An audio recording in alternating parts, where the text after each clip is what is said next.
secret. One truth no one talks about. Stay with me, and like, subscribe, and share if you want more. The memories refuse to fade no matter how many years pass or how many times you try to bury them. Mine is from a Wednesday night in March of 2008, when I was 9 years old and still believed that locked doors could keep out anything dangerous. We lived in a 2-bedroom apartment on the 4th floor of a brick building in Newark, New Jersey, one of those places where the hallways always smelled like other people's cooking, and the elevator broke down at least twice a month. My dad worked at a distribution warehouse during the day, loading trucks and managing inventory, while my mom stayed home with me and my baby brother Mateo, who had just turned 8 months old and was in that phase where he drooled on absolutely everything. Our apartment was small, but my mom made it feel warm. With yellow curtains she had sewn herself and family photos covering every inch of wall space in the living room. I shared a room with Mateo at first, but a few months before that night my parents had converted the tiny storage closet at the end of the hallway into a bedroom just for me. It barely fit a twin mattress and a small dresser, but I loved it because it had a door that locked from the inside, a detail that would end up saving my life. My dad had been acting different in the weeks leading up to that night, though at 9 years old I did not have the words to describe what I was sensing. He came home later than usual, sometimes not until after I was already in bed, and I would hear him and my mom talking in hushed, urgent voices in the kitchen. Their conversations had a sharpness to them that made my stomach tight, even when I could not make out the actual words through my bedroom wall.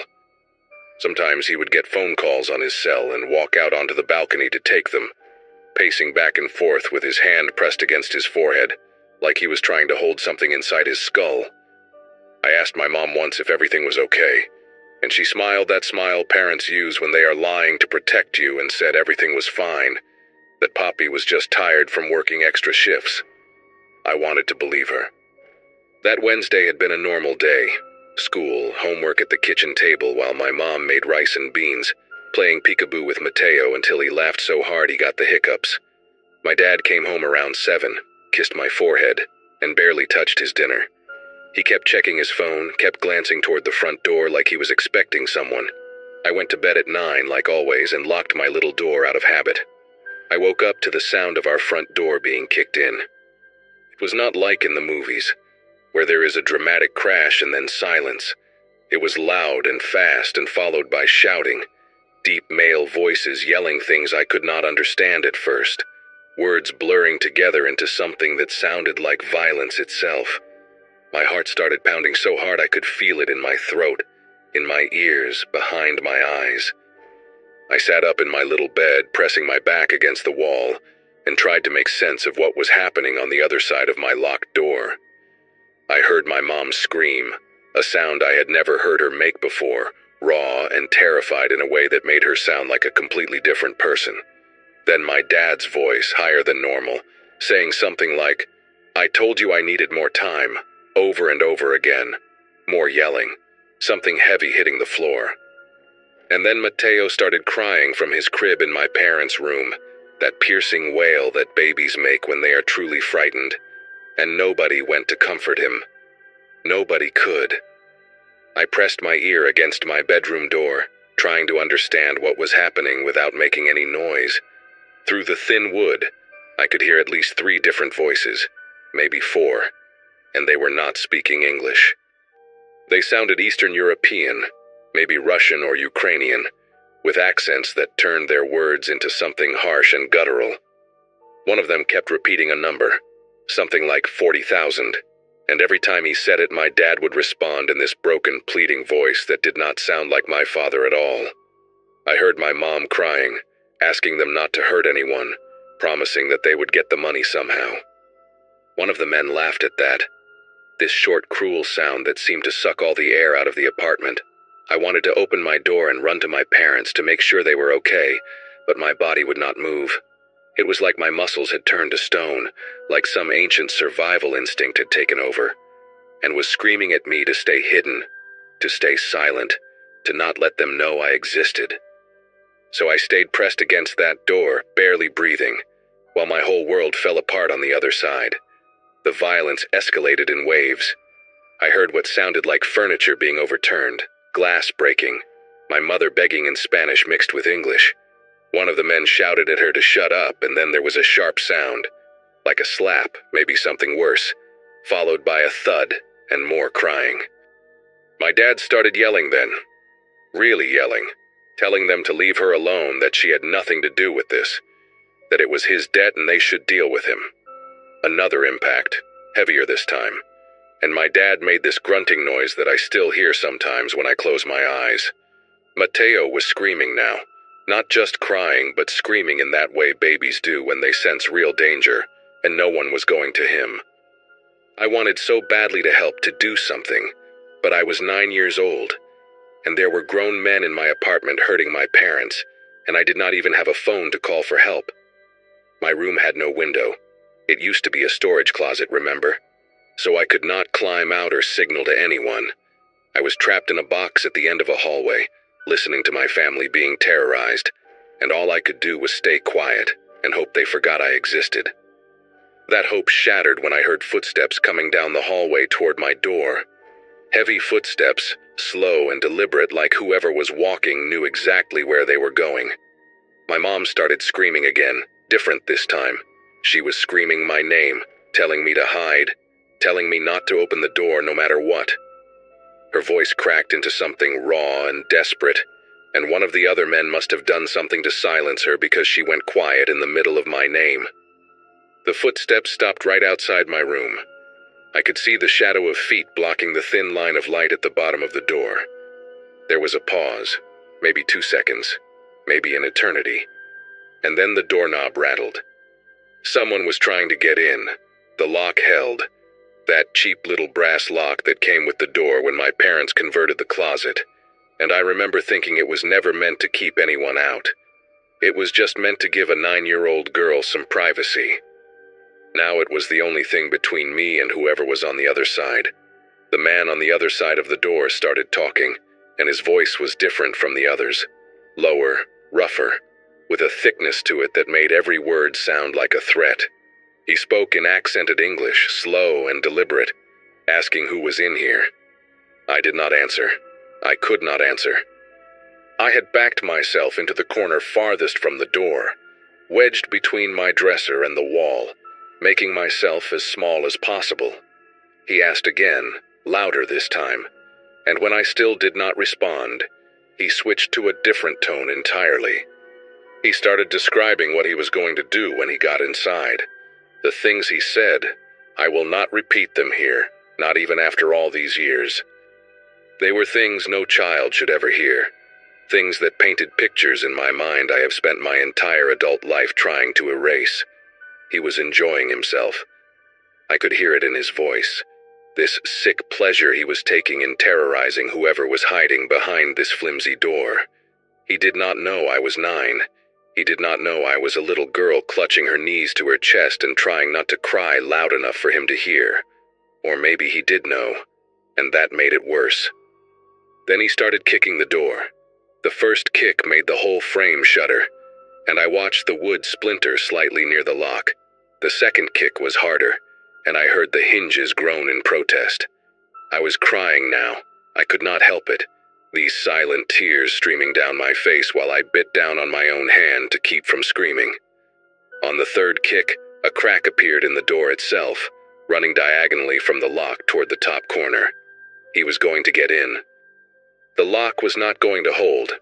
I was going to die in this tiny room that used to make me feel so grown up and independent, and my parents were not going to be able to save me because they were being held down in the living room by men who wanted money my father apparently owed. I thought about Mateo, still crying somewhere in the apartment, and I wondered if anyone would be left to take care of him. I thought about my mom's yellow curtains and the gold star sticker my teacher had given me that week, and how none of it mattered anymore. The man kicked again, and this time the crack widened. I could see a sliver of the hallway light through the damaged wood. And then another voice cut through the chaos, sharp, commanding, furious. Someone was yelling at the man trying to break down my door, yelling in that same foreign language but with an authority that made everything stop. The kicking stopped, The man outside my door said something back, defensive and angry, but the other voice overrode him immediately. I heard footsteps, multiple sets now, and then what sounded like a scuffle in the hallway just feet from where I was hiding. The commanding voice kept repeating something, and even though I did not understand the words, I understood the tone. He was telling the other man to back off. There was more arguing, voices overlapping, and then a single phrase in English that I will never forget as long as I live. The commanding voice said, clear as anything, "There are children here. We do not do this. We are not animals." The silence that followed lasted maybe 5 seconds, but it stretched out like hours in my memory. Then the footsteps retreated back down the hallway, away from my door, and I heard the men gathering in the living room again. I stayed in my corner, not moving, barely breathing, listening to what came next. The tone of the encounter had shifted entirely. The commanding voice, I think he must have been the leader, or at least someone with enough authority to control the others, was speaking to my father now, still angry but more controlled. He said something about this being a warning, about the next time being different, about 40,000 being pocket change compared to what they would take if my father did not pay. My dad's voice came back weak and shaky, promising he would get the money, promising he just needed 2 more weeks. There was a long pause, and then the leader said something I could not quite hear, followed by the sound of heavy footsteps moving toward the front door. They were leaving. I heard the broken front door scrape against the floor as they pulled it partially closed behind them, heard their footsteps echoing down the exterior hallway, heard the stairwell door slam shut. And then there was just the sound of my mother sobbing in the living room, my father groaning in pain, and Mateo still wailing from his crib. All the sounds of a family that had just been shattered into pieces I did not know how to put back together. I do not know how long I stayed in that corner before I finally unlocked my door. It could have been 5 minutes or 30. Time had stopped making sense the moment our front door was kicked in. When I finally stepped into the hallway, I saw my cracked bedroom door hanging crooked on its hinges, saw the gouge marks in the wood where that man had tried to break through. The living room looked like a tornado had torn through it. Our coffee table was overturned. One leg snapped clean off. The TV screen was shattered. My mom's yellow curtains had been ripped down from one side, hanging limp and defeated against the wall. My dad was sitting on the floor with his back against the couch, holding a dish towel to his face that was already soaked through with blood. His left eye was swollen shut and turning purple, and there was a gash above his eyebrow that probably needed stitches but would never get them because we were not going to the hospital. We were not going to the police. I understood that without anyone telling me, even at 9 years old. My mom was kneeling next to him, shaking so hard her teeth were chattering, trying to clean blood off his face while tears streamed down her own. I went to get Mateo from his crib because nobody else could. He was soaked in sweat, his little face red and blotchy from screaming for so long, and when I picked him up he clung to me like I was the only solid thing left in his world. Maybe I was. I carried him into the living room and sat down next to my parents, and the 4 of us just stayed there on the floor for what felt like hours. Nobody talked. There was nothing to say. Eventually my dad looked at me with his one good eye and said he was sorry, his voice cracking on the word in a way I had never heard before. He said he had made a mistake, that he had gotten involved in something he should not have, that he was going to fix it, and this would never happen again. I wanted to ask what kind of something, wanted to demand answers that made sense of how strangers could kick down our door and hurt my family over money. But I looked at his broken face and my mother's trembling hands and my baby brother's tear-streaked cheeks, and I realized that answers would not change anything. The damage was already done. We moved out of that apartment 2 weeks later, left everything we could not fit in our car, and drove to my aunt's place in Pennsylvania without looking back. My dad never told me exactly what he had been involved in, and I stopped asking after a while. I pieced together fragments over the years, overheard conversations, slips of the tongue, the way certain topics made my parents go quiet and exchange looks loaded with things they would never say out loud. From what I gathered, He had been running some kind of side operation through his warehouse job, moving goods that were not supposed to be moved, skimming money from people who did not take kindly to being skimmed from. He thought he could get away with it long enough to pay off some debts we had, maybe get us into a better apartment, give us a better life. Instead, he nearly got us killed. We stayed with my aunt for almost a year before my parents found jobs, and we could afford our own place again. My dad worked 2 legitimate jobs after that, day shift and night shift, 7 days a week until the circles under his eyes became permanent. He paid back what he owed. I do not know how, and I do not want to know. And those men never came for us again. But the man he used to be, the one who made silly voices when he read me bedtime stories, never fully came back either. I am 26 now, and I still cannot sleep with my bedroom door unlocked. Every apartment I have ever lived in, the first thing I do is check the locks, test the doors, map out where I would hide if someone broke in. I flinch at loud noises. I panic when I hear footsteps in hallways late at night. For years I had nightmares about that cracked door, about the sliver of hallway light widening as the wood gave way, about what would have happened if that other man had not intervened. Sometimes I wonder about him, the one who stopped it. I wonder if he had children of his own, if that is why he drew the line where he did. I wonder if he ever thinks about the little girl he saved without even knowing her name. My therapist says I have made incredible progress, that I have built a life despite carrying this weight, and maybe she is right. But there are still nights when I wake up in the dark, heart pounding, convinced I can hear heavy footsteps coming down the hallway toward my door. And I lie there, barely breathing, 9 years old again, waiting for the kicking to start.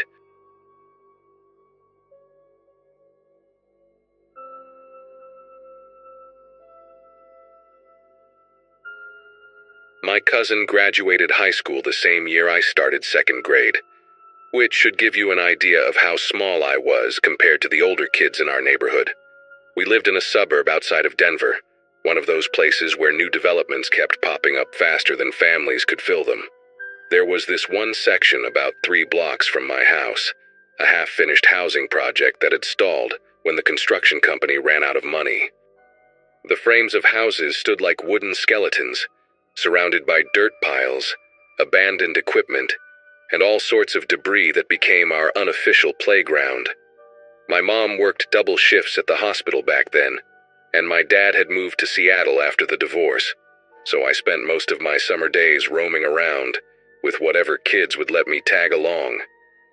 I was small for my age, quiet, the kind of kid who laughed at jokes I did not understand just to feel included. That summer of 2008 changed something inside me permanently, and even now, almost 2 decades later, I still check twice before entering any enclosed space. The older kids in the neighborhood had a loose hierarchy that I never fully understood, but I knew enough to recognize that being invited to hang out with them was supposed to be an honor. There was this kid named Trent Holloway who lived at the end of Birchwood Lane. He was maybe 13 or 14, tall with a buzz cut and a chipped front tooth he claimed came from a fight, but probably happened falling off his bike. His younger brother Shane was 12, built like a refrigerator, always wearing the same faded Denver Broncos jersey regardless of the weather. A girl named Kelsey from 2 streets over hung around them constantly, freckled and mean in that casual way some kids perfect by middle school. There were others who drifted in and out, neighborhood kids whose names I barely remember now. But those 3 were the core group. They found me walking alone near the construction site that Wednesday morning, kicking rocks and pretending I had somewhere important to be. Trent called out to me, asked if I wanted to see something cool they found in the unfinished houses. I should have kept walking. I followed them through a gap in the chain-link fence that was supposed to keep people out of the construction site. The metal had been peeled back so many times by neighborhood kids that it curved permanently outward like a wound that refused to heal.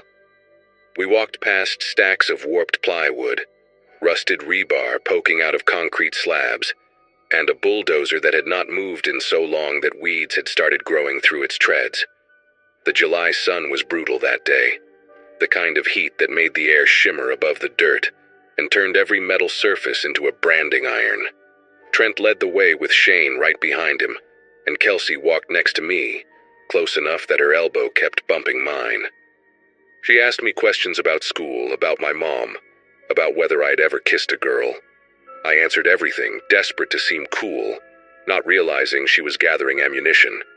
The deeper we walked into the site, the more isolated I felt. The sounds of cars and lawnmowers faded until all I could hear was our footsteps crunching on gravel, and the occasional creak of unstable wood settling in the heat. They brought me to what was supposed to be the basement of one of the unfinished houses. The walls were poured concrete, gray and cold despite the summer heat, and the floor was just packed dirt with puddles of stagnant water in the corners. Construction materials were scattered everywhere: pipes, wooden beams, bags of hardite cement that had absorbed moisture and turned solid. But the thing that caught my attention was this massive barrel sitting against the far wall. It was industrial-sized, the kind you see on the back of trucks carrying chemicals or industrial waste, maybe 4 feet tall and wide enough that I could have fit inside with room to spare. The plastic was dark blue, faded and scratched, with a lid that had been removed and set aside. Trent walked over to it and slapped the side, and the hollow boom echoed off the concrete walls. He turned to me with this grin that showed his chipped tooth and asked if I wanted to see what was inside. Shane and Kelsey were already moving to position themselves between me and the only way out, a wooden ramp that led up to ground level. I did not notice that at the time. I was too focused on trying to impress them, too eager to prove I was not scared of anything.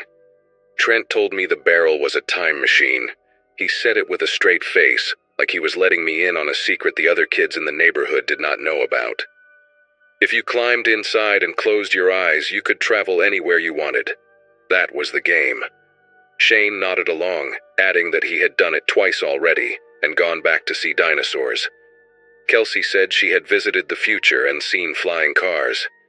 Even at 7 years old, I knew they were lying. I knew this was some kind of trick. But the way they were all looking at me, waiting, expectant, made my legs move toward that barrel anyway. I told myself I would just look inside, just peek over the edge to see what was in there. The inside was dark, stained with something brown that could have been rust or dirt or something worse. It smelled like old rainwater and chemicals. Trent put his hand on my shoulder, friendly, encouraging, and asked if I was brave enough to try it. His grip was tighter than it needed to be. I said sure I would try it. I still remember the exact moment I decided to climb in. The way my sneakers squeaked against the plastic rim. The way the barrel wobbled slightly under my weight. I thought I was being brave. I thought this was what it took to finally belong. The second I was fully inside, everything changed. The barrel was deep enough that when I crouched down, my head was below the rim. The plastic walls curved around me, slick and cold against my arms. I heard Trent say something to the others, and then there was a scraping sound, the lid. They were putting the lid back on. I shot up immediately, tried to push against it, but Shane was already pressing down with both hands. The lid was not designed to lock, but it fit snugly into a groove at the top of the barrel. And with someone holding it in place, there was no way I could push it off from inside. I started yelling, asking them to stop, telling them this was not funny. Through the thin plastic, I could hear them laughing. Kelsey made her voice high and mocking, imitating my panic, and the other two laughed even harder. I pounded on the walls with my fists, kicked at the bottom, screamed until my throat burned. The air inside was already getting thick, hot, hard to breathe. Every exhale bounced back at me from the curved walls, warm and damp against my face. I begged them to let me out. I used the word please over and over, something I had been taught meant people had to listen. They did not listen. They just kept laughing, their voices distorted through the plastic like sounds from another world. Time stopped making sense inside that barrel. It could have been 5 minutes or an hour, I had no way of knowing. The heat was unbearable, sweat pouring down my face and stinging my eyes, my shirt soaked through and sticking to my skin. I tried to calm down, tried to breathe slowly like my mom had taught me when I had nightmares, but every breath felt like it was not enough. The walls seemed to press closer with each passing second, even though I knew that was impossible. I could hear them talking outside, their voices casual now, bored even. Shane asked Trent how long they should keep me in there. Trent said until I stopped crying, then maybe a little longer to teach me a lesson. Kelsey suggested they go get sodas from her house and come back later. The idea that they might leave me there, alone in the dark, made something inside me snap. I started screaming again, not words anymore, just raw sound tearing out of my throat.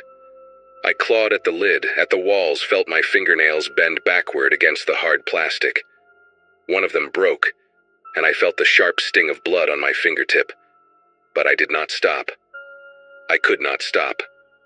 Every instinct in my body was telling me I was going to die in that barrel, suffocated and forgotten in the basement of a house that would never be finished. Then I heard a different sound, a deep, low groan that did not come from any of the kids. The barrel shifted beneath me, tilting slightly to one side. I heard Kelsey say something, her voice suddenly uncertain, and Shane asked what that noise was. The groan came again, louder this time, followed by a cracking sound that seemed to come from everywhere at once. I did not understand what was happening, but I felt the barrel move again, sliding a few inches across the dirt floor. Outside, Trent shouted something I could not make out, and then there was chaos. Footsteps running, voices overlapping, another crack that sounded like wood splitting. The barrel tipped further, and I braced myself against the curved walls, my heart pounding so hard. I could feel it in my teeth. Something was wrong with the structure above us. Later, I would learn that the wooden supports holding up the floor of the house above the basement had been rotting for months, weakened by rain and neglect. The weight of the construction materials stored up there, the pipes, the bags of cement, the leftover lumber, had finally become too much.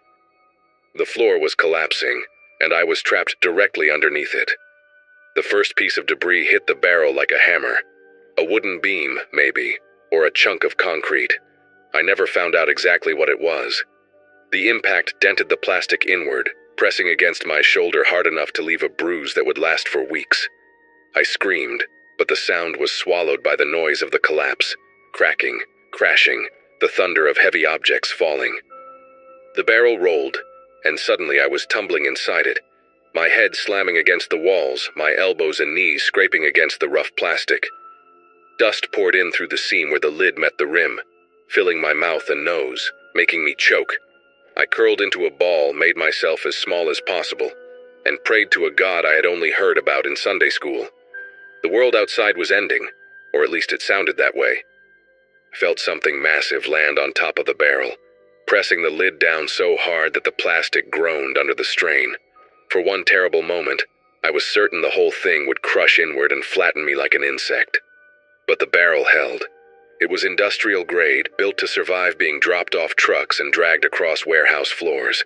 That cheap, ugly blue plastic container became the only thing standing between me and a ton of falling rubble. When the noise finally stopped, the silence was almost worse. I could not move.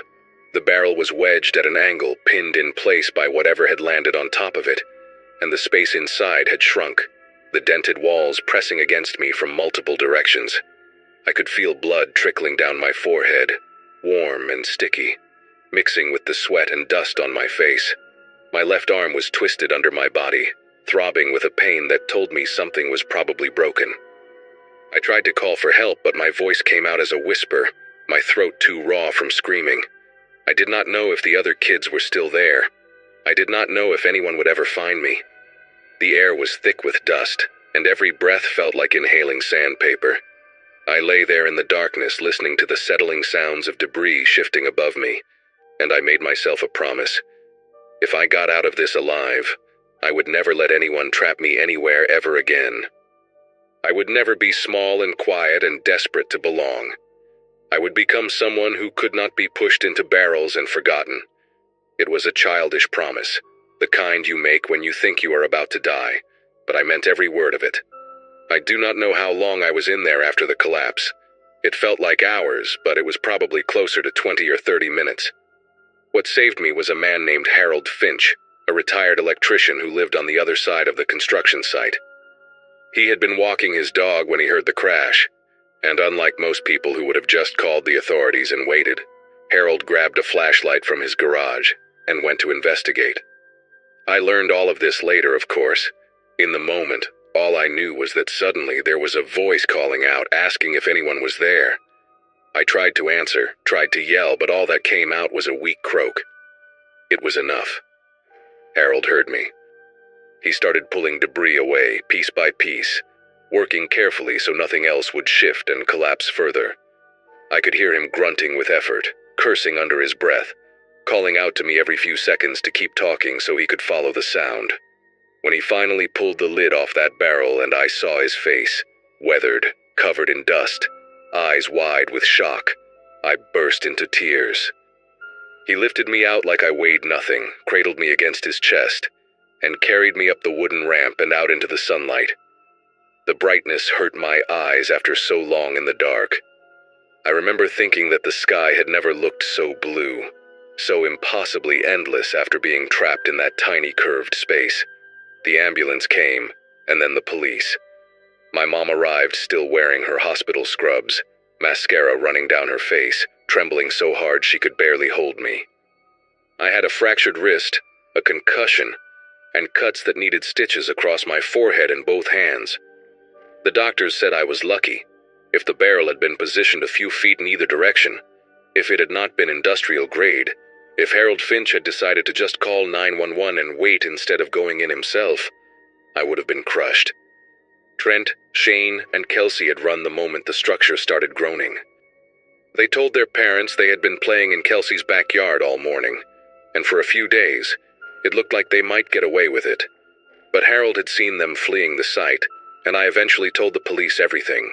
There were meetings with lawyers, tearful apologies from parents who could not believe their children would do something like that, promises that it would never happen again.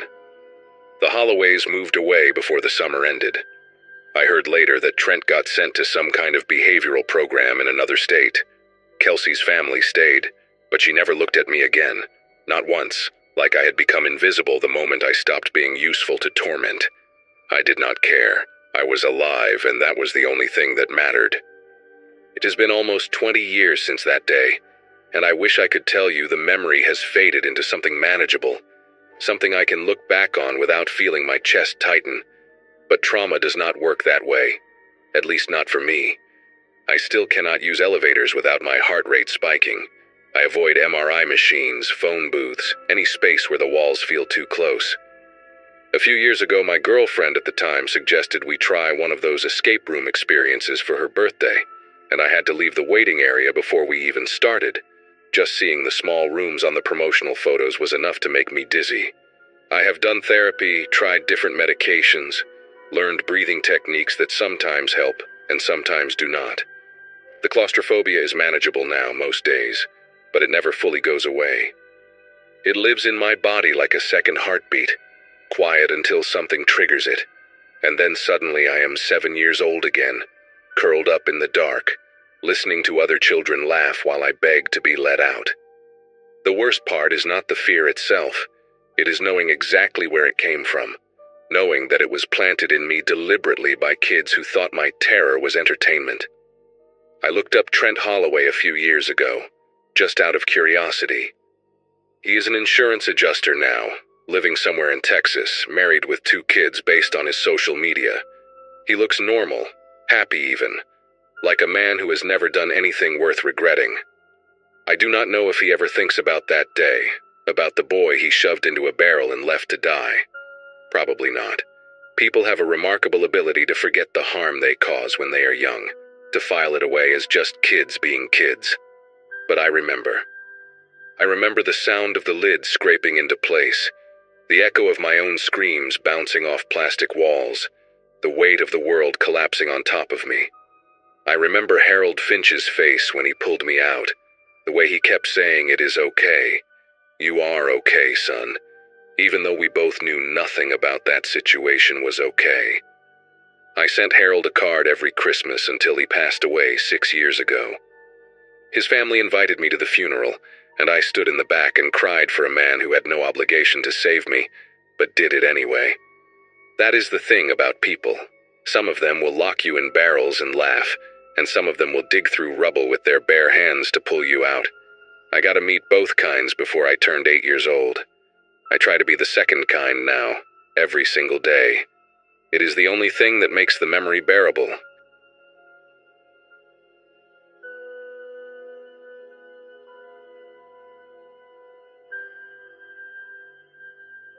My mom still apologizes for that Saturday in March of 2015, even though I keep telling her it was not her fault. I had just turned 10 a few weeks before, and we lived in this small 2-bedroom house on Crescent Lane, in a quiet neighborhood outside of Portland, Oregon. My parents had divorced when I was 6, so it was just me and Mom most of the time. She worked as a nurse at a clinic downtown, and that particular weekend she was supposed to be off. Our neighbor's daughter, a college girl named Heather, usually watched me whenever Mom had to leave, but Heather had called that morning saying she caught some stomach bug and could barely get out of bed. Mom tried 3 other people, but nobody was available on such short notice. I remember her pacing the kitchen, phone pressed to her ear, looking more stressed than I had ever seen her. The emergency was my grandmother. She had fallen in her apartment across town, and the building manager found her on the bathroom floor, conscious but unable to get up. Mom explained everything to me in that serious voice she used when she needed me to understand something important. She said she would be gone for 1 hour, maybe less, and that I should not open the door for anyone, not answer the phone unless it was her number on the caller ID, and stay inside no matter what. She made me repeat the rules back to her twice. I was a responsible kid, always had been, and I think she trusted me more than most parents would trust a 10-year-old. She kissed my forehead, grabbed her keys, and backed out of the driveway in her old blue Subaru. I watched through the front window until the car disappeared around the corner, and then I was alone. The house felt different immediately, bigger somehow, like the walls had stretched outward the moment she left. I decided to watch cartoons to pass the time. I grabbed the remote, curled up on the couch with my favorite blanket, the green one with little white stars that my dad had given me before he moved to Seattle, and flipped to a channel playing old Scooby-Doo episodes. The clock on the wall read 11:42. Mom said she would be back by 12:30 at the latest. I remember doing the math in my head, thinking that was only 48 minutes away, not even a full hour of cartoons. The sun was bright outside, streaming through the curtains, and everything felt normal. Our cat, a fat orange tabby named Pumpkin, jumped onto the couch and curled up against my legs. I scratched behind his ears and focused on the screen, where Shaggy and Scooby were running from a guy in a monster costume. I must have been watching for about 15 minutes when the first knock came. It was soft, almost polite. 3 gentle taps on the front door. Pumpkin lifted his head, ears rotating toward the sound like little satellite dishes. I muted the television and sat very still. Mom had been clear about not opening the door, but she had not said anything about not looking. I slid off the couch and crept toward the front window, staying low the way I had seen people do in movies. The curtains had a small gap where they did not quite meet in the middle, and I pressed my eye to that gap, trying to see the porch. There was a man standing there. He was tall, maybe in his 40s, wearing a dark green jacket and jeans. He had a clipboard in one hand and a baseball cap pulled low on his forehead, the kind of cap with no logo, just plain gray fabric. He did not look scary exactly, but something about the way he stood bothered me. He was too still, like he was listening rather than waiting. He knocked again, harder this time. 4 sharp raps that made the door rattle in its frame. I pulled back from the window and pressed my back against the wall, heart beating fast in my chest. Pumpkin had jumped off the couch and was standing in the hallway, tail puffed up to twice its normal size, staring at the door. Then the man spoke.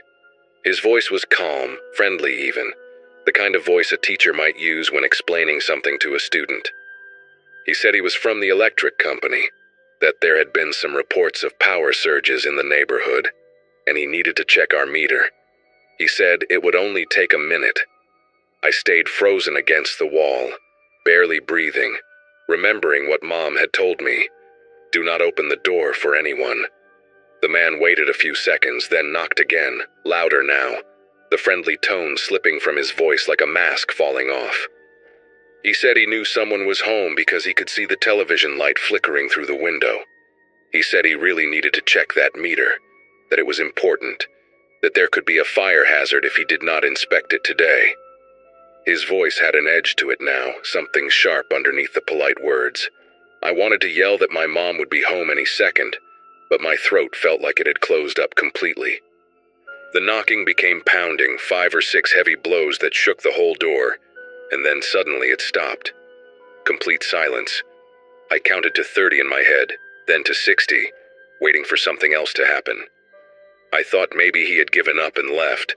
I was about to peek through the curtain gap again when I heard footsteps, but they were not going away from the house, they were going around it. The footsteps crunched on the gravel path that ran along the side of our house, the path that led to the backyard, to the back door. My bedroom was at the back of the house, and so was the kitchen, and the back door had this old lock that Mom always complained about, saying she needed to get it replaced because it was flimsy and loose. I heard the footsteps stop. Then I heard the back doorknob rattle, a sharp metallic sound that echoed through the quiet house. Pumpkin hissed. Actually hissed, something I had never heard him do in the 4 years we had owned him. The rattling stopped for a moment, and I let myself hope that the lock had held, that he would go away now. That hope died when I heard a heavy thud against the back door, then another, then a third one that made the whole frame groan. He was throwing his shoulder against it, trying to break it down. I ran. I did not think about it, did not plan it. My legs just moved on their own. I sprinted down the hallway to my bedroom and dove into my closet, pulling the door shut behind me and burying myself under a pile of dirty laundry and old stuffed animals. The closet smelled like dust and the strawberry shampoo from my unwashed clothes, and I pressed both hands over my mouth to keep from making any sound. Through the thin walls I heard a loud crack, the unmistakable sound of wood splintering, and then a heavy thump as the back door swung open and hit the kitchen wall. He was inside. I heard his boots on the linoleum, slow and deliberate, not rushing at all, like he had all the time in the world. I heard him open a cabinet, then another, the hinges squeaking in that familiar way I had heard 1,000 times when Mom made dinner. Then came a sound that made my whole body go cold, a long metallic scrape, the sound of something being dragged across the counter. I knew exactly what that sound was because I had heard it every time Mom pulled a knife from the wooden block next to the stove. He had taken a knife from our kitchen. The footsteps left the linoleum and moved onto carpet, which meant he was in the living room now. I heard him pause, probably looking around, and then the footsteps resumed, heading down the hallway toward the bedrooms. Toward me. I squeezed my eyes shut so tight that colors exploded behind my eyelids, and I prayed harder than I had ever prayed in my entire life. The footsteps stopped right outside my bedroom door. I could hear him breathing, heavy and slow, and I could see his shadow through the crack at the bottom of the closet door, a dark shape blocking the light from the hallway. The bedroom door creaked open. I heard him step inside, heard the floorboard by my dresser groan under his weight, the same floorboard that always woke Mom up when she came to check on me at night. He was maybe 10 feet away from where I was hiding, separated only by a closet door and a pile of laundry. I bit down on my own hand to keep from screaming, tasted blood on my tongue, and waited for the closet door to open. Then a car door slammed outside. The sound was distant but unmistakable, and I heard the man freeze, his breathing stopping for a second. Another sound followed, the beep of a car being locked, and then footsteps on the front porch, quick and hurried. Mom. She was back early. I heard her keys jangling as she searched for the right one, and the man in my room moved fast, his boots thumping against the carpet as he left, heading back down the hallway toward the kitchen. I heard the back door bang against the wall again as he ran through it, heard his footsteps pounding across the backyard, getting fainter and fainter until they disappeared completely. The front door opened and Mom called my name, her voice normal at first, almost cheerful, saying that Grandma was okay and it was just a minor bruise. Then her voice changed. She had seen something, maybe the back door hanging open or the mess in the kitchen, and she screamed my name in a way I had never heard before, pure terror and desperation. I burst out of the closet and ran to her, crashing into her arms so hard that we both almost fell over, and I started crying. These huge, ugly sobs that I could not control no matter how hard I tried. Mom held me tight and kept asking what happened, but I could barely get the words out between sobs. She walked through the house with me clinging to her side, and I watched her face go pale as she took in the details. The back door was hanging off one hinge, the frame cracked and splintered where the lock had given way. There were muddy footprints on the kitchen floor, large boot prints that tracked across the linoleum and onto the living room carpet, making a path through our home like a violation written in dirt. The wooden knife block on the counter had an empty slot where the biggest knife should have been, the 8-inch chef knife that Mom used to cut vegetables for dinner. She checked the living room window and found it unlocked. The latch turned to the open position, which meant he had planned an alternate escape route before he even broke in. That detail scared her more than anything else, she told me later. It meant he had thought this through, had walked around our house and tested the windows, had made a plan. The police arrived within 15 minutes of Mom calling them. 2 officers, a man and a woman, both of them taking notes while I sat on the couch wrapped in my green blanket with pumpkin pressed against my chest. I told them everything I could remember: the dark green jacket, the gray baseball cap with no logo, the clipboard he had been holding, the way his voice changed from friendly to threatening. They took photographs of the footprints, dusted the doorknobs and window latch for fingerprints, and bagged the broken pieces of the door frame as evidence. One of the officers told Mom that there had been 2 other break-ins in neighborhoods nearby over the past month. Same method. Someone posing as a utility worker and targeting houses during the day when most people were at work. They never caught him. Months went by, then years, and they never found out who he was or where he went. The detective assigned to our case called a few times in the beginning. Then the calls became less frequent. Then they stopped altogether. The file is probably sitting in a box somewhere. Unsolved, just another statistic. We moved out of that house 3 weeks later. Mom found an apartment in a bigger complex with security cameras and a doorman, and she had a deadbolt installed that was so heavy it took both hands to turn. She also signed me up for self-defense classes and bought a baseball bat that she kept beside her bed for years.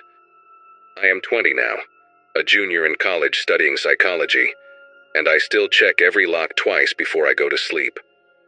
I still look through the peephole whenever someone knocks, even if I am expecting a package. And sometimes, when the house gets too quiet, I hear those slow, deliberate footsteps on linoleum, and I feel that knife-shaped absence in my chest, that empty slot where safety used to be. We never found out what he wanted, whether it was robbery or something worse, and maybe that is the part that still haunts me most. Not knowing. The not knowing is its own kind of scar, the kind that never fully heals, just fades enough that you can pretend it is not there until something reminds you. A knock on the door, a stranger in a cap, the sound of boots on a hard floor. Then it all comes back fresh as the day it happened, and I am 10 years old again, hiding in a closet, biting my hand to keep from screaming.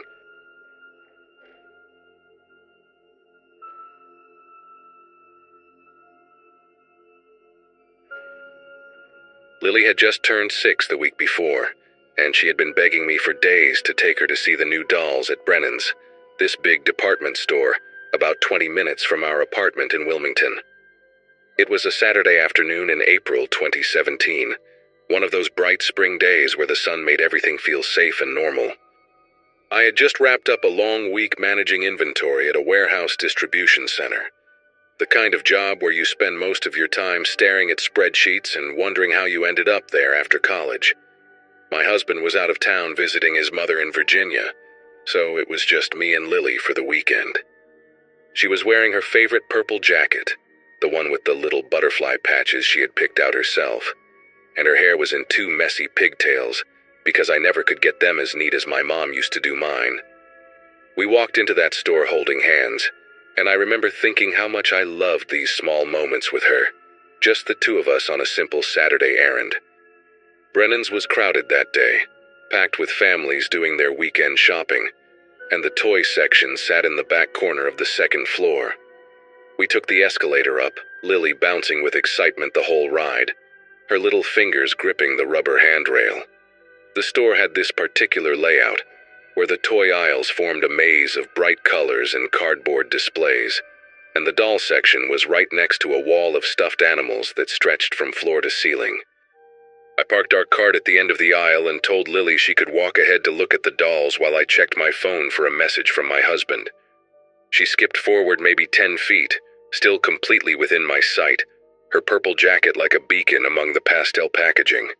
I glanced down at my phone for what felt like 3 seconds, maybe 5 at most. When I looked up, a woman I had never seen before had her hand wrapped around my daughter's wrist and was pulling her toward the opposite end of the aisle. The woman was maybe in her late 40s, with short auburn hair that looked freshly dyed and a beige cardigan over a floral blouse. She looked like someone's aunt, like someone you might see at a PTA meeting or a church potluck. That was the thing that made everything feel so surreal in those first seconds. She did not look threatening at all. She was leaning down toward Lily with this calm, patient expression, the kind of face adults make when they are trying to reason with a fussy child.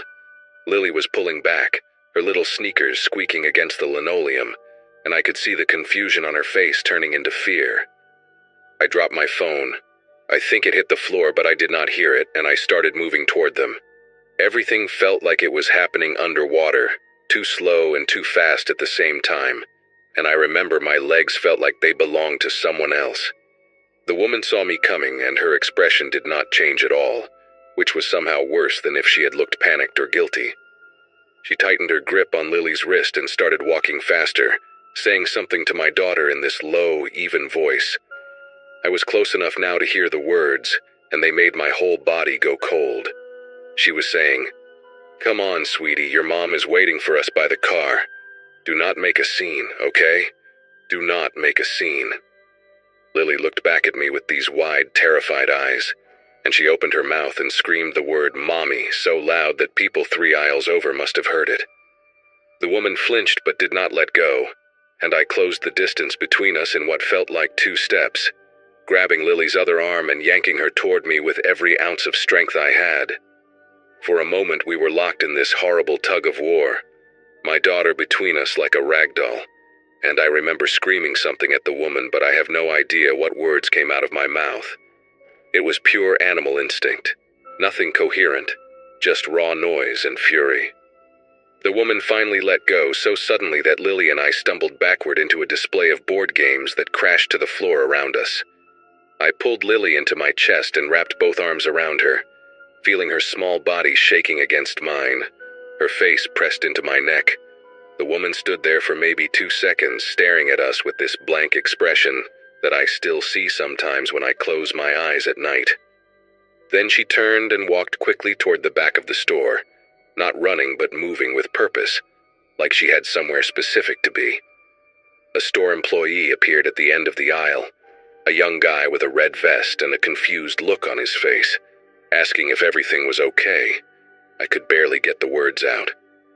I kept pointing toward where the woman had gone, trying to explain that she had just tried to take my daughter, but my voice was coming out in these broken gasps that did not sound like language. Lily was crying into my shoulder, repeating, she grabbed me," over and over, and other shoppers were starting to gather around us with their phones out. The employee radioed for security, and within a minute there were 2 guards standing with us, a man and a woman, both of them asking me to describe what happened.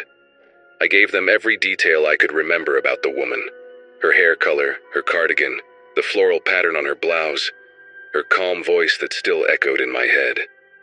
The female guard asked me to come with her to the security office on the 1st floor, and I carried Lily the whole way because I could not stand to let her walk beside me, could not risk having even a foot of distance between us.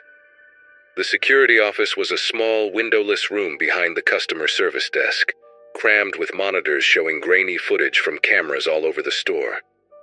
The head of security was a heavy-set man named Ron with a gray mustache and kind eyes that made me feel like Maybe everything was going to be okay. He sat me down in a plastic chair and handed me a bottle of water while his colleagues started rewinding through the footage. Lily had stopped crying, but she would not let go of my arm, her fingers digging into my sleeve like she thought I might disappear. I watched the monitors as they scrolled backward through time, seeing myself and Lily arrive at the toy section, seeing the woman approach from somewhere off-screen. Ron asked me to walk him through what happened while they searched for the moment when the woman entered the store. I told him everything, every detail I could remember, and he wrote it all down in a little notebook with handwriting so neat it looked like a font. They found her on the footage entering through the main doors about 15 minutes before she grabbed Lily. She walked in alone, browsed through the women's clothing section for a few minutes, then made her way upstairs to toys. Ron zoomed in on her face and printed a still image, her features pixelated but recognizable, that same calm expression she had worn while trying to drag my daughter away. But then he showed me something that made the room feel like it was tilting sideways. He pulled up footage from a camera near the loading dock at the back of the store, time-stamped just 2 minutes after the woman had let go of Lily's arm. There she was, walking quickly through a door marked "Employees Only," and waiting for her in the loading area were 2 men. One was tall and thin with a shaved head, wearing a dark jacket despite the warm weather. The other was shorter, stockier, with a baseball cap pulled low over his face. They were standing next to a white van with no windows in the back, the engine already running. Ron paused the footage and looked at me with an expression that confirmed everything I was already feeling. This was not some confused woman who thought Lily was her niece. This was planned, coordinated, a trap that my daughter had walked right into while I stood 10 feet away checking my phone. The woman climbed into the back of the van, and one of the men slid the door shut behind her. The van pulled out of the loading area and disappeared from the camera's view within seconds. Ron told me the police were already on their way, that they would want to see all of this footage and talk to me about what happened. I nodded, but I was not really listening anymore. I was doing the math in my head, calculating how close we had come to a completely different ending. If Lily had not screamed, if I had looked at my phone for 10 seconds instead of 5, if the woman had been just a little bit faster or a little bit stronger. The police arrived about 20 minutes later. 2 officers in uniform and a detective in plain clothes who introduced herself as Nora Castillo. She had a calm, no-nonsense way about her that reminded me of my older sister, the way she asked questions without ever making me feel like I was being interrogated. I went through the whole story again, start to finish, while she took notes on a tablet. Lily had fallen asleep on my lap by then, exhausted from crying, her thumb in her mouth like she had not done since she was 3. Detective Castillo watched the security footage twice, pausing it in different places, zooming in on the faces of the 2 men by the van. She told me that this fit a pattern they had been tracking for months. Organized groups who targeted children in public places, using women as the primary approach because they were less likely to trigger alarm. She said the phrase, "do not make a scene," was something they trained their people to say, a way of making it look like a family dispute rather than an abduction. They never caught them. Detective Castillo called me a few times over the following weeks, updating me on the investigation, but the van's plates had been stolen from a car in Delaware, and the footage was not clear enough to run through facial recognition. She told me that groups like this moved constantly, hitting different stores in different cities, never staying in one place long enough to be tracked. The woman who grabbed Lily could be anywhere by now, could be approaching another child in another toy aisle at this very moment. That thought kept me awake for months, still keeps me awake sometimes. I think about the other parents who were not as lucky as me, the ones who looked at their phones for 10 seconds instead of 5, the ones whose children did not know to scream.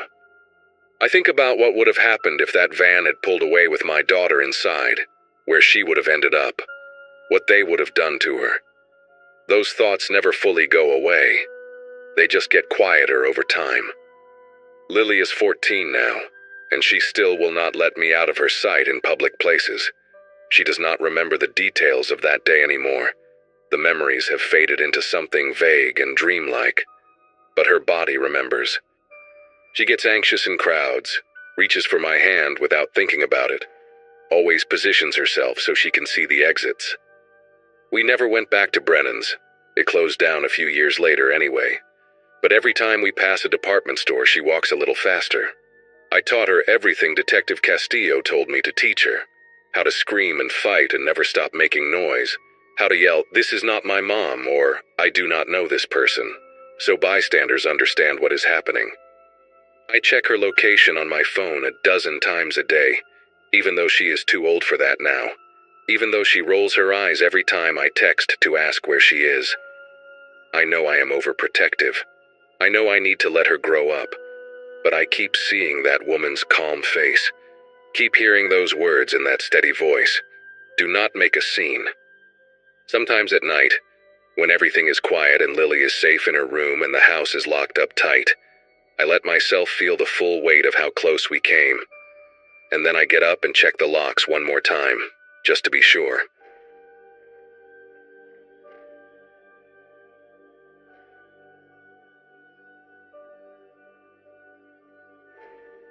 Every Friday afternoon, right after the school bus dropped me off, my mom would already have my overnight bag packed and waiting by the front door. She and my dad worked double shifts at the textile factory on the edge of town, and weekends meant I stayed at Uncle Vernon's place, a crooked 2-story house on Granger Road in Wilmington, North Carolina. Born in 1989, I was 9 years old during the spring of 1998, when everything changed.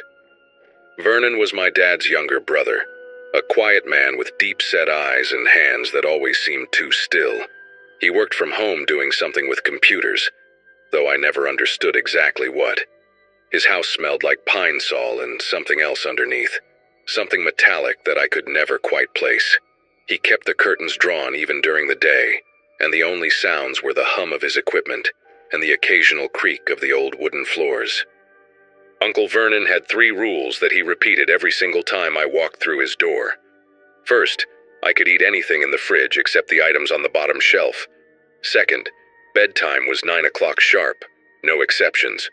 Third, and he always said this one slower, leaning down to meet my eyes, I was never under any circumstances to open the basement door. He told me the stairs were rotted through and dangerous, that he kept old electrical equipment down there that could hurt me. The door itself was nothing special, just a plain white door at the end of the hallway near the kitchen. But it had 3 heavy-duty locks on it. Deadbolts, the kind you see on front doors of apartments in bad neighborhoods. Even at 9 years old, I remember thinking that was strange. You do not put 3 deadbolts on a door just to protect a kid from falling down some stairs. But I was a quiet child, obedient to a fault, and Uncle Vernon was always kind to me in his distant way. He let me watch cartoons, made me grilled cheese sandwiches, and never raised his voice. So I followed his rules without question, and I never touched that door. That particular weekend started like any other. My dad dropped me off around 6 in the evening, gave me a quick hug through the car window, and drove off with a tired wave. Uncle Vernon stood on the porch wearing his usual outfit, khaki pants, a faded blue button-down shirt, and those thick glasses that made his eyes look smaller than they were. He smiled when he saw me, but his smiles never quite reached his eyes. They were more like a reflex, something he had learned to do rather than something he felt. We ate dinner together in the kitchen, microwaved lasagna and a glass of milk, while he asked me about school in that flat, distracted way of his. I told him about my spelling test and the new kid in class named Oliver who ate glue. Vernon nodded at all the right moments, but I could tell his mind was somewhere else. He kept glancing at his watch, then toward the hallway where the basement door waited in shadow. After dinner, I settled into my usual spot on the living room couch with a blanket and the remote control. Vernon had basic cable, which meant I could watch Cartoon Network until 9 o'clock. He disappeared into his office down the hall, a small room packed with computer towers and tangled wires, and I heard the familiar click of his door closing. That was normal. He always worked at night, typing away at something I was never allowed to see. Around 8:30, I heard his office door open, followed by his footsteps moving through the house. But instead of coming to check on me, the footsteps went the other direction, toward the kitchen, toward the basement. I heard the metallic scrape of locks being turned, one after another, then the creak of a door opening, then footsteps descending stairs that were supposedly too dangerous for anyone to use. I turned the volume up on the television and pretended I had not noticed. That was what good boys did. They minded their own business and followed the rules. 9 o'clock came and Vernon reappeared from somewhere in the back of the house, his face calm and expressionless as always. He told me it was bedtime, and I did not argue. The guest room was on the second floor, a small space with yellow wallpaper and a twin bed that squeaked every time I moved. There was a window that looked out onto the backyard, but Vernon kept it locked and covered with thick curtains. He tucked me in the way he always did, mechanical, efficient, like he was following instructions from a manual. He said goodnight, turned off the lamp, and closed the door behind him. I lay there in the dark, listening to the old house settle around me. The pipes groaned, the walls creaked, and somewhere beneath me, through the floorboards and the ceiling of the first floor and whatever lay below that, I heard something else. A sound so faint I almost convinced myself I had imagined it.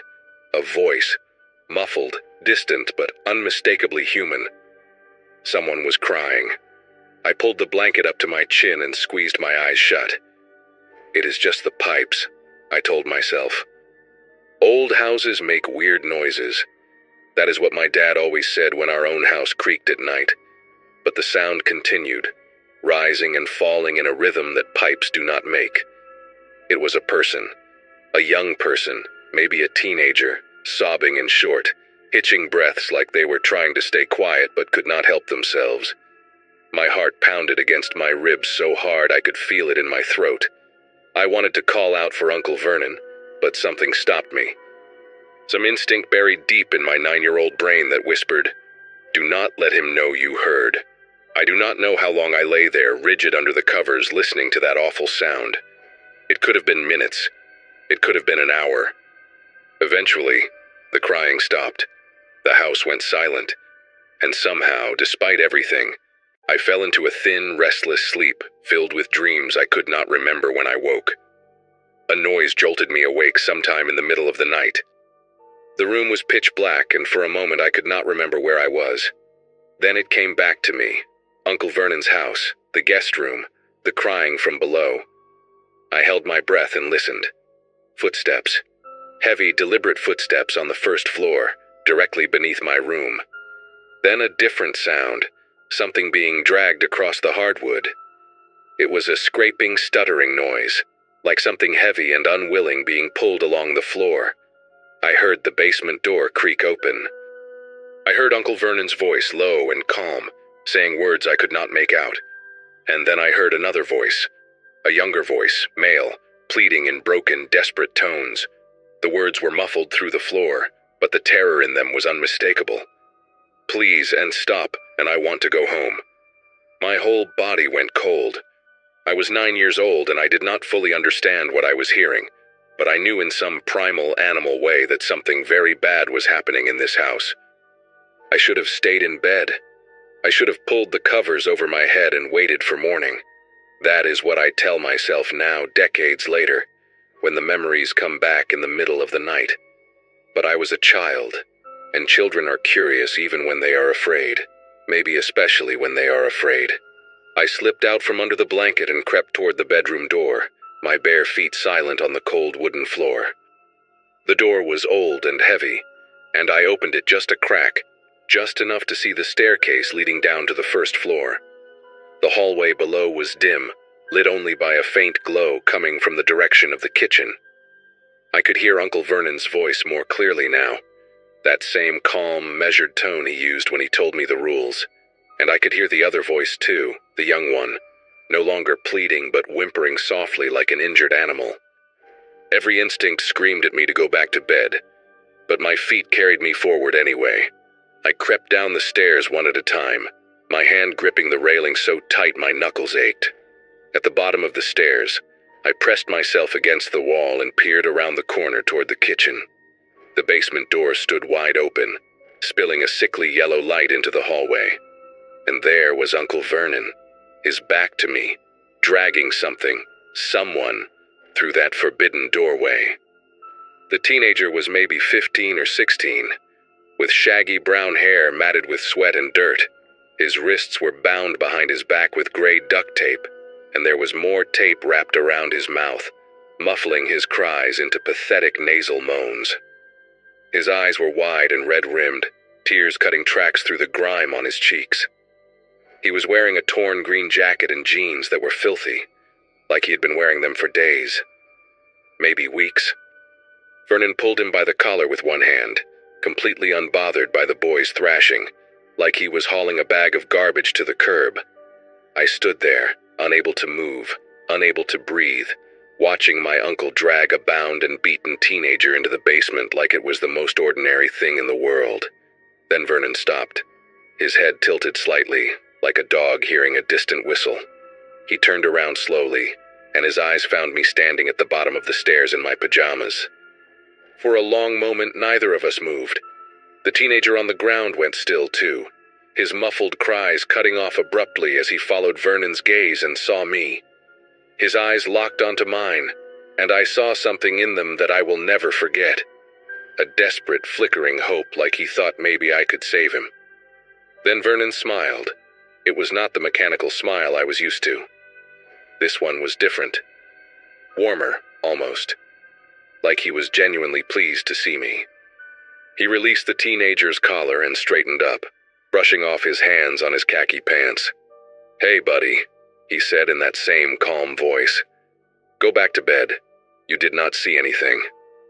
He said it like he was reminding me to brush my teeth. Casual, friendly, like we were having a perfectly normal conversation in the middle of a perfectly normal night. I ran. I do not remember making the decision to run. My body just moved on its own, turning and scrambling back up the stairs on all fours like a frightened animal. I heard Vernon call after me, still calm, still friendly. "It is okay, buddy. Everything is okay. Just go back to sleep." I did not stop. I burst into the guest room and dove under the covers, pulling the blanket over my head and curling into the tightest ball I could manage. My chest heaved. My whole body trembled. I squeezed my eyes shut and pressed my palms over my ears, trying to block out the world, trying to pretend I was somewhere else, anywhere else. I heard footsteps on the stairs. Slow, unhurried. Then they stopped outside my door. The handle turned. The door creaked open. I felt Vernon's presence in the room, standing there in the darkness, watching me. Neither of us spoke. After what felt like an eternity, the door clicked shut again. The footsteps retreated down the stairs. And I lay there, shaking, until the first gray light of dawn crept through the curtains.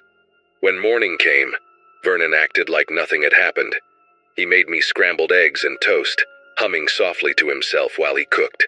The basement door was closed and locked, all 3 deadbolts firmly in place. The hallway floor was spotless. No scuff marks, no dirt, no sign that anyone had been dragged across it just hours before. Vernon asked me if I slept well, and I nodded because I did not trust my voice. He smiled that mechanical smile and told me my dad would be picking me up around noon. I sat at the kitchen table and ate my eggs in silence, my eyes fixed on my plate, terrified to look anywhere else. The house smelled like pine sol again, stronger than usual, like Vernon had been cleaning all night. When my dad arrived, I ran to the car without looking back. I climbed into the back seat and stared out the window as we drove away, watching Uncle Vernon wave from the porch, his hand moving slowly back and forth like a metronome. I never told my parents what I saw. I was 9 years old, and I did not have the words. And part of me, a bigger part than I want to admit, was afraid that if I said anything, Vernon would know. Vernon would find out. Vernon would come for me.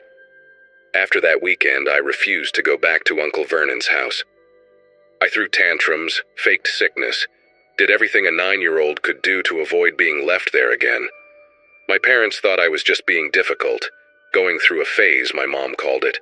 They tried to force the issue a few times, but I screamed and cried so hard that eventually they gave up and found a neighbor lady to watch me instead. Vernon came to our house for Thanksgiving that year, and I locked myself in my room and refused to come out until he left. My dad was furious with me, said I was being disrespectful to family. I took the punishment, no television for a week, without complaint. It was worth it. Anything was worth it to never be alone with Vernon again. Over the years, I saw him less and less. He moved away when I was 12, somewhere out west, and the family lost touch. I grew up, went to college, got a job, built a life. I buried that night so deep I almost convinced myself it had been a nightmare. Almost. Then, 15 years later, I saw his face on the evening news. Vernon Caldwell, 53 years old, arrested in Albuquerque, New Mexico for the kidnapping and imprisonment of 2 teenage boys. The police had found them in a soundproofed room beneath his garage, malnourished and terrified, but alive. The news anchor said Vernon had been linked to at least 4 other missing persons cases across 3 states, dating back over 2 decades. They showed his mugshot, older now, grayer, but with those same deep-set eyes and that same flat expression. I sat on my couch and stared at the screen, and suddenly I was 9 years old again, standing at the bottom of those stairs, watching my uncle drag a bound teenager into the darkness. I thought about the boy in the green jacket, the one whose eyes had begged me for help. I never found out what happened to him. I looked through every article, every court document I could find, but his name was never mentioned. Maybe he escaped. Maybe Vernon let him go. Or maybe he is still down there somewhere, in a basement I never had the courage to report, buried beneath a house that was torn down years ago. I will never know. And I think that is the part that haunts me most, not what I saw, but what I did not do. I was just a kid. I know that. But some nights when the house is quiet and the memories come flooding back, I still hear that muffled crying through the floorboards. And I wonder if things might have been different, if I had just found the words to speak.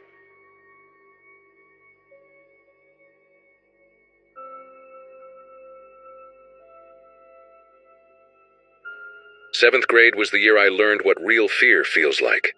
Not the kind you get from horror movies or haunted houses at the fair, but the deep, paralyzing kind that starts in your chest and spreads through your whole body until you cannot breathe. It was a Friday in March 2014, and I had been running a fever all night, so my mom finally let me stay home from school. We lived in a quiet suburb outside of Baltimore, on a street called Ashford Circle where nothing interesting ever happened. My dad worked as an accountant and left the house around 6 every morning. My mom was a nurse at a hospital 20 minutes away, and her shift started at 7:30.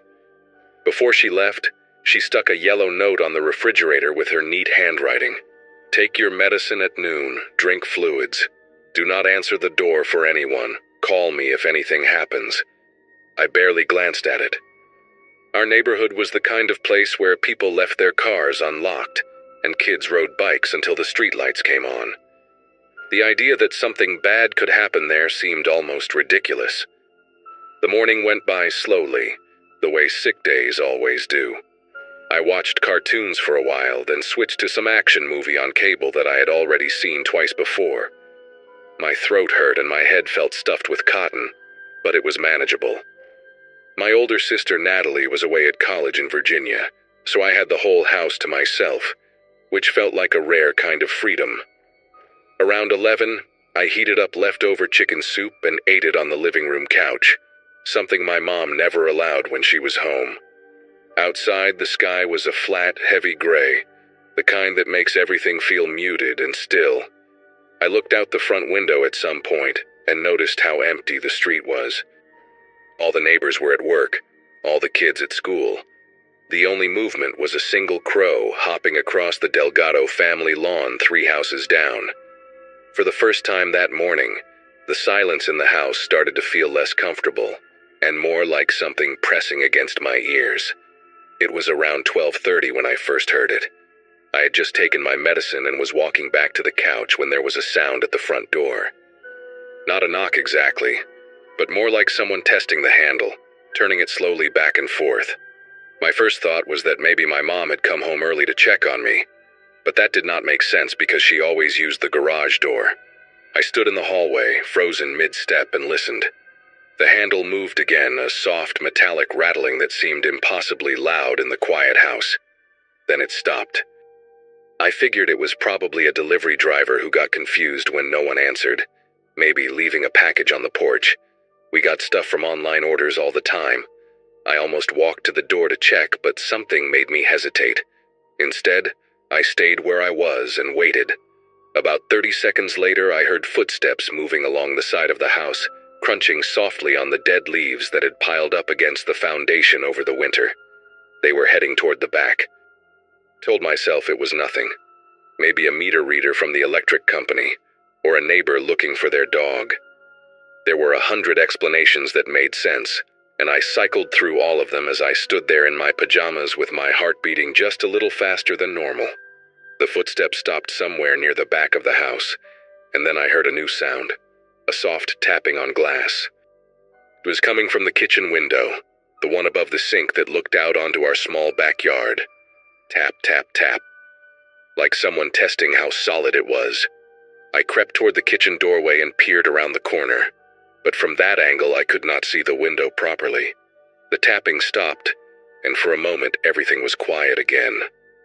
Then the footsteps resumed, moving further along the back of the house toward my parents' bedroom on the other side. I heard another window being tested, this one with more force, a pushing and rattling sound that made my stomach tighten into a hard knot. I should have called my mom right then.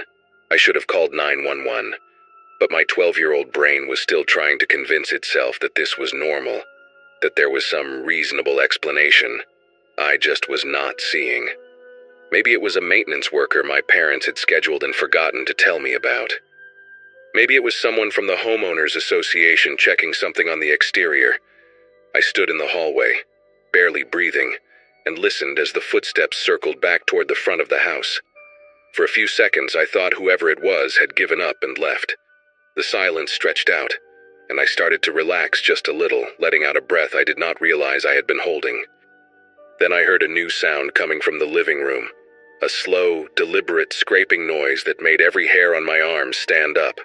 It was metal against metal, a grinding and prying sound that I could not immediately identify. My legs felt weak, but I forced myself to move toward the living room entrance, staying close to the wall, trying to make myself as small as possible. What I saw when I peeked around the corner is something I will never forget as long as I live. There was a man crouched outside the large window that faced our front yard, the one with the broken lock my dad had been meaning to fix for months. He was using a flathead screwdriver to pry at the window frame, working it back and forth with practiced movements like he had done this 100 times before. The man looked like he was in his 40s, with thinning brown hair and a red jacket that had some kind of logo on the chest I could not make out. His face was completely calm, focused, like he was just doing a regular job. Not rushed, not nervous, just methodical. I pulled back from the doorway so fast I almost tripped over my own feet. My heart was slamming against my ribs now, and I could feel the fever sweat mixing with a cold, different kind of sweat that was breaking out all over my body. This was not a delivery driver. This was not a maintenance worker. Someone was breaking into my house, and I was the only one home. I moved without thinking, pure instinct taking over. There was a hallway closet about 10 feet from where I stood, the one where we kept winter coats and old board games and boxes of stuff we never used. I opened the door as quietly as I could, slipped inside and pulled it shut behind me, leaving it open just a crack so it would not make that clicking sound. The closet was dark and smelled like mothballs and dust. I pressed myself into the far corner, behind a thick wool coat that had belonged to my grandfather before he died, and I pulled out my phone. My fingers were trembling so badly that I almost dropped it twice. I could not call 911 because I was terrified that I would have to speak, and if I spoke, he would hear me. So I called my mom instead and pressed the phone to my ear, praying she would pick up. It rang 4 times, and each ring felt like an eternity. I heard a loud cracking sound from the living room, the sound of wood splintering, and I knew he was inside. My mom answered just as I heard the window sliding open, and I whispered so quietly I was not even sure she could hear me. "Mom, there is a man in the house. The next few minutes were the longest of my entire life. My mom kept her voice calm even though I could hear the panic underneath it, and she told me to stay exactly where I was. Do not move. Do not make any sound. She was calling 911 on the office phone right now. I heard the man step through the window and land on our living room floor with a soft thud. His footsteps were slow and deliberate on the hardwood, moving through the room like he had all the time in the world. Then he started talking, and that was the part that made me want to scream. His voice was casual, almost friendly, like he was calling out to a neighbor. "I know someone is home," he said. "I saw you through the window earlier. Just come out and we can talk. No reason to hide." The closet suddenly felt like the worst hiding spot in the world. It was so obvious, so predictable. I pressed my hand over my mouth and tried to control my breathing, but my whole body was shaking. My mom was whispering in my ear, telling me the police were on their way, telling me to stay quiet, telling me I was going to be okay. I wanted to believe her, but I could hear the man walking down the hallway now, opening doors one by one. He checked the bathroom first. I heard the shower curtain being pulled back, the metal rings scraping against the rod. Then he moved to my sister Natalie's old room, and I heard him open her closet, push some things around, close it again. "Come on, buddy," he called out, his voice getting closer.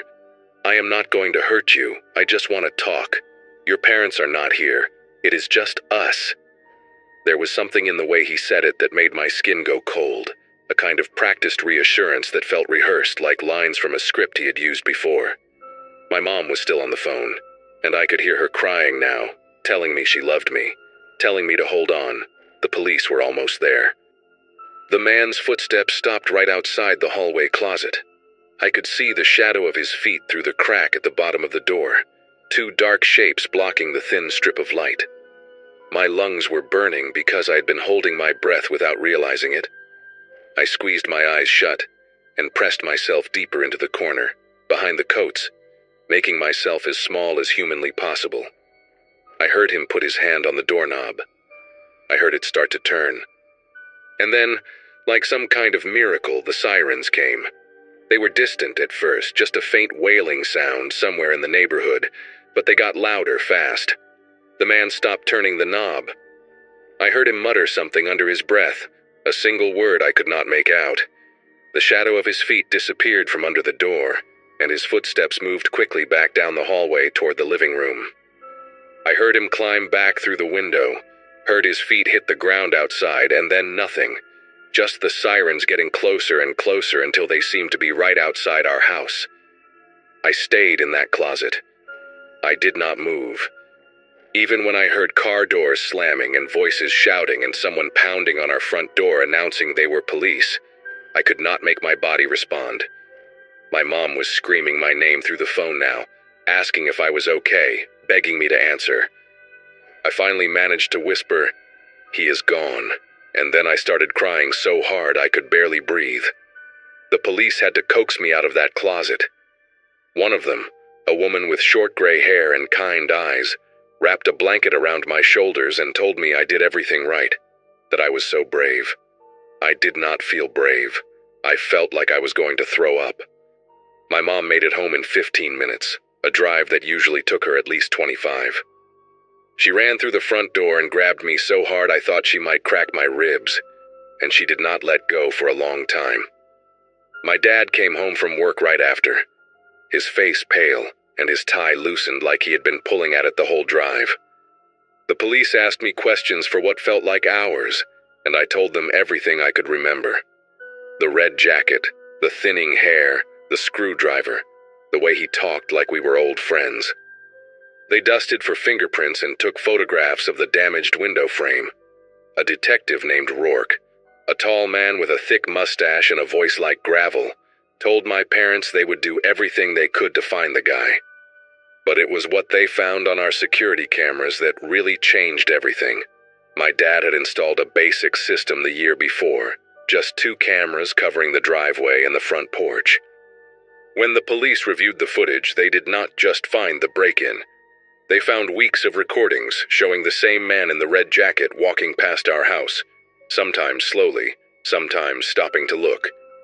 He appeared on camera 14 different times over the span of 3 weeks, always during school hours, always when both cars were gone from the driveway. He had been watching us. He had been waiting. They caught him 6 days later. His name was Ronald Weber, 44 years old, and he lived in an apartment complex about 8 miles from our neighborhood. He had 2 prior convictions for burglary and 1 for assault. The police told my parents that guys like him specifically target houses where they think only children are home, because kids are less likely to fight back and more likely to hide. He had apparently done this before in other neighborhoods, other towns, always picking sick days or half days when a child might be alone. I do not know what he would have done if those sirens had come 30 seconds later, if his hand had finished turning that doorknob. I try not to think about it, but sometimes late at night when I cannot sleep, my mind goes there anyway. We moved to a different house the following summer, one with a better security system and stronger locks and no windows that a screwdriver could pry open. I am 23 now, finishing up graduate school in Boston, and I still check every lock twice before I go to bed. I still feel my chest tighten when I hear unexpected footsteps outside. Some fears do not go away just because you survive them. They just become part of who you are.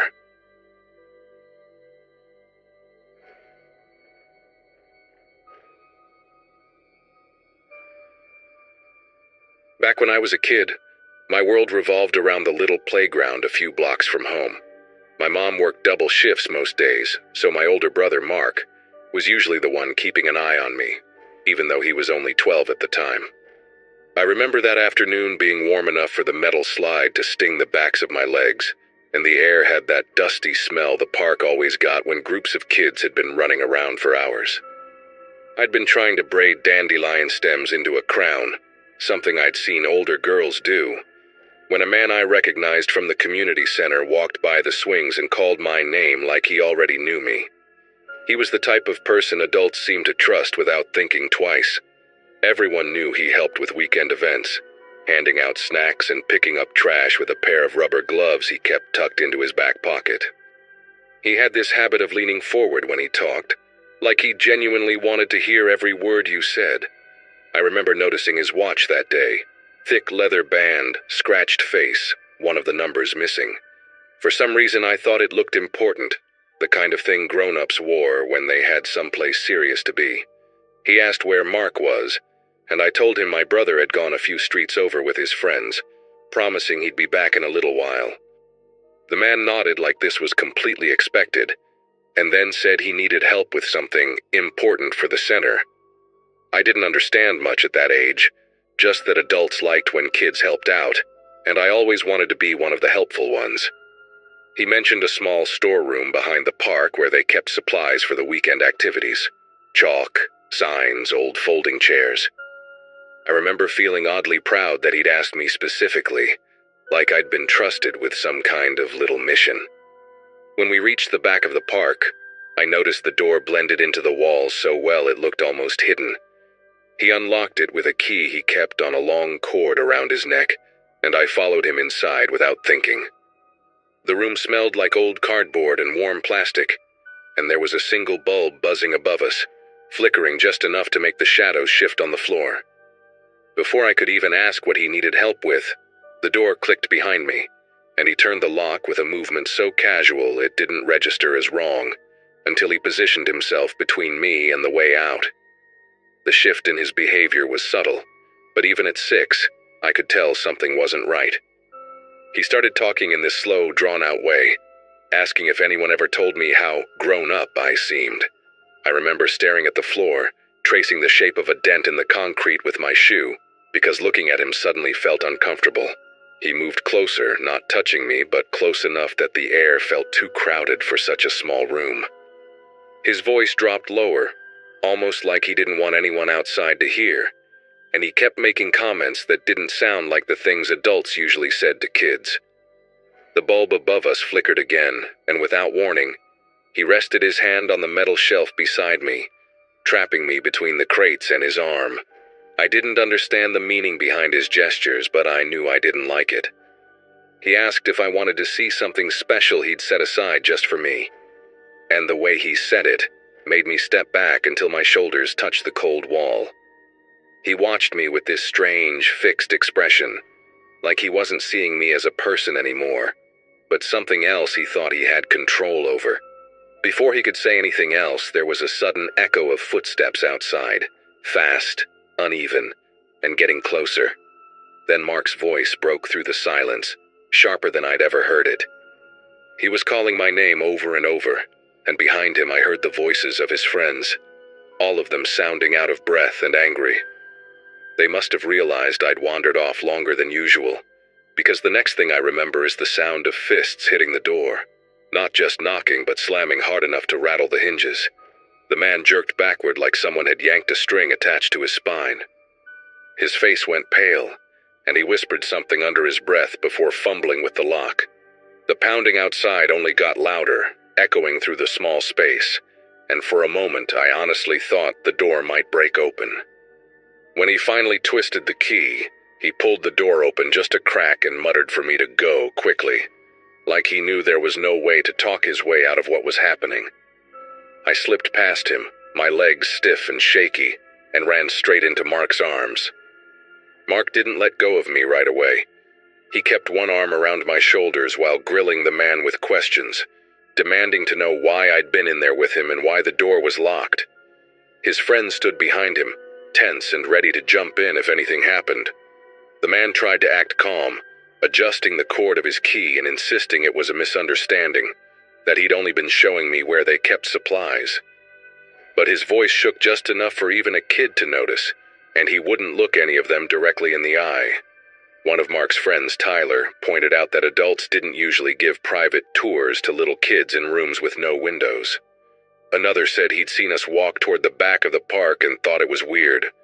The man stepped away from the door as if putting distance between us would somehow erase what he'd done. I remember staring at the ground, too overwhelmed to process anything except the relief of being outside that room again. Mark kept me close, shielding me in that protective way older siblings sometimes have even when they're scared themselves. When we got home, Mark told our mom everything before I even had the chance to speak. She didn't yell or panic the way I expected. She just listened, her hands still, her face tight with anger she didn't want me to see. The next morning she went to the community center and spoke with someone in charge. I wasn't in the room, but I could hear the edge in her voice through the thin office walls. Whatever she said must have hit hard, because 2 days later the man wasn't around anymore. His name was taken off the volunteer board, and no one seemed to know where he'd gone. As a kid, I assumed adults handled everything behind the scenes, and that was the end of it. But now looking back, I realize how close things came to becoming something much darker. Sometimes when I think about it, I picture that dim room with the buzzing light and the way he stood between me and the door. Then I think about Mark, 12 years old, sprinting across the playground because he realized his little sister had been gone too long. If he and his friends hadn't shown up when they did, I genuinely don't know what would have happened. All I know is he disappeared from our neighborhood after that day, and no one ever spoke his name again.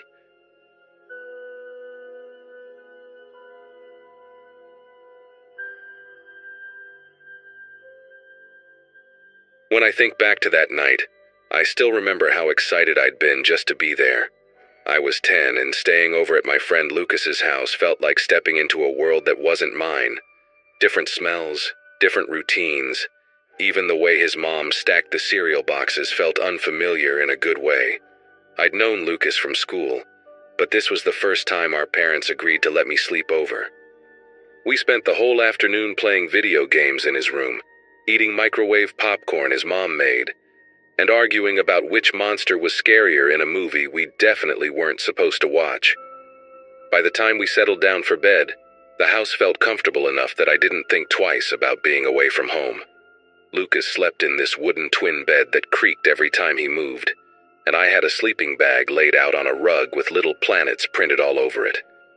His room wasn't big, but it felt cozy. There was a nightlight shaped like a baseball on his dresser, casting this warm, soft glow across the walls. I remember lying there, listening to the distant hum of the fridge downstairs and the occasional passing car outside. For a while, nothing felt strange at all.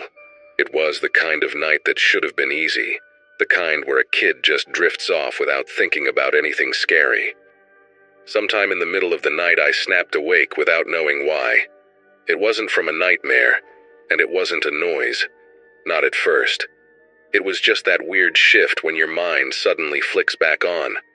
I stayed still in my sleeping bag, letting my eyes adjust to the dim light in the room.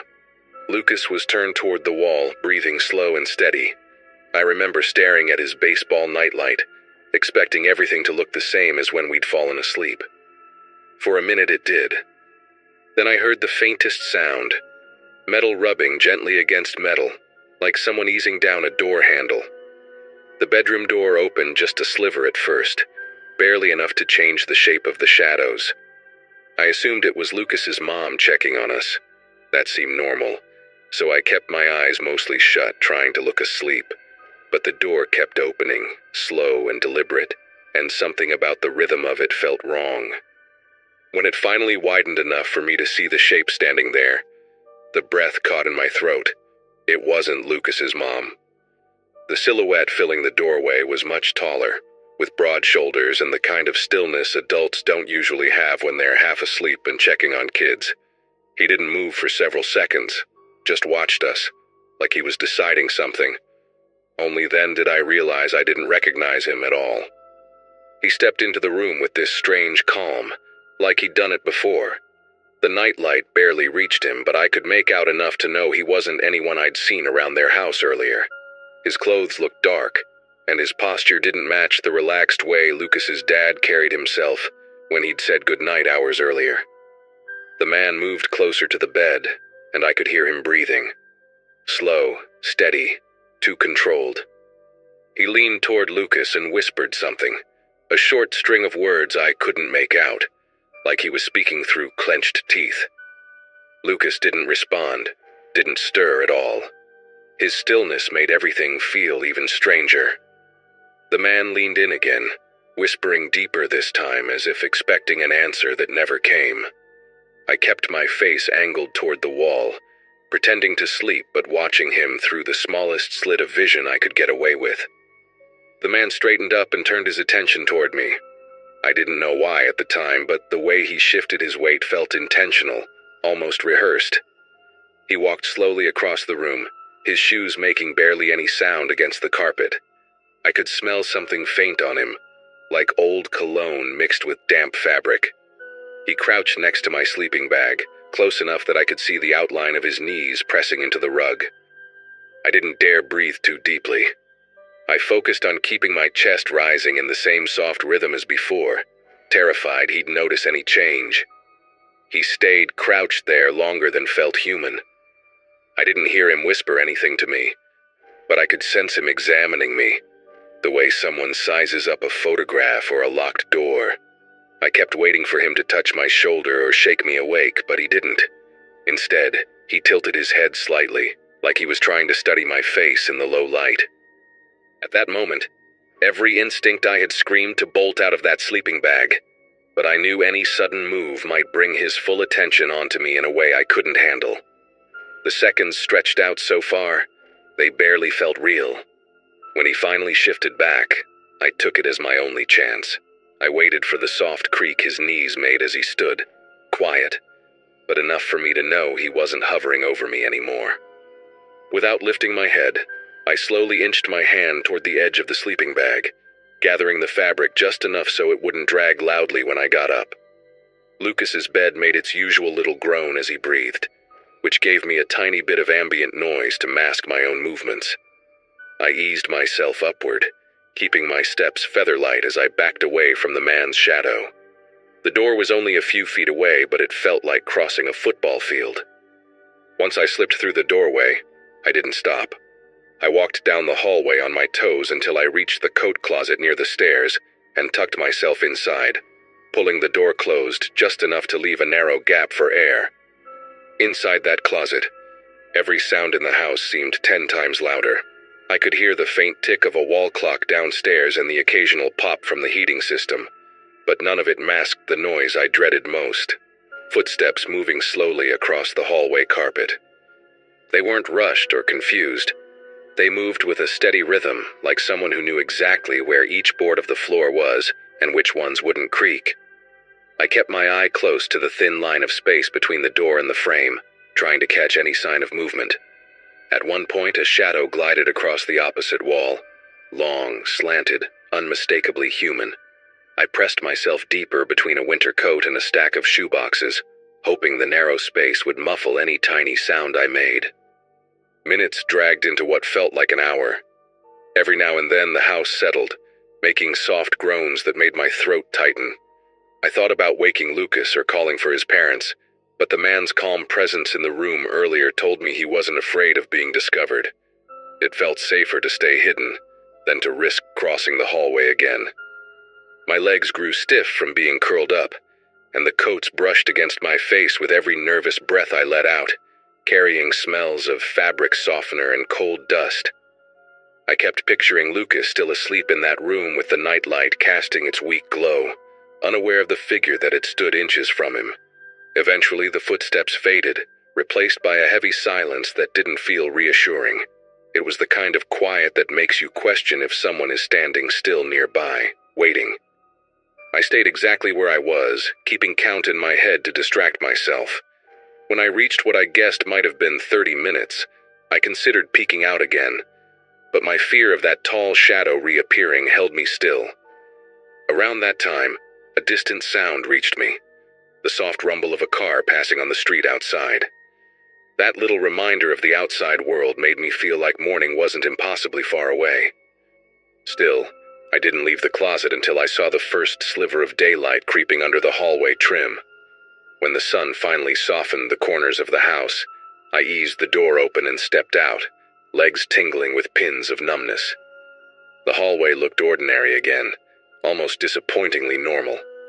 I walked back to Lucas's room, expecting chaos, tossed blankets, open drawers, something. But nothing was out of place. Lucas was still asleep, curled toward the wall, his breathing as steady as it had been hours earlier. I checked the rest of the house quietly. Kitchen empty, living room untouched, front door still locked. When Lucas's mom eventually came downstairs and found me sitting at the dining table, she looked confused when I asked if anyone else had been home. Her answer was so confident, so casual, that it didn't fit at all with what I'd seen. She said only the three of them lived there, and no one had visited that night. She even smiled gently, assuming I'd had a bad dream. That morning, I didn't know how to push back or explain it in a way an adult would believe. I just nodded and gathered my things, waiting for my parents to pick me up. Lucas woke up cheerful, completely unaware anything strange had happened. I watched him eat his cereal like nothing in his world had shifted overnight. To this day, I've never figured out who that man was or why he walked into that room so quietly. All I know is that I learned something that night. Sometimes the scariest moments aren't the ones that come with noise or chaos. They're the ones that slip in unnoticed, linger just long enough to change you, and vanish before anyone else even realizes they were there.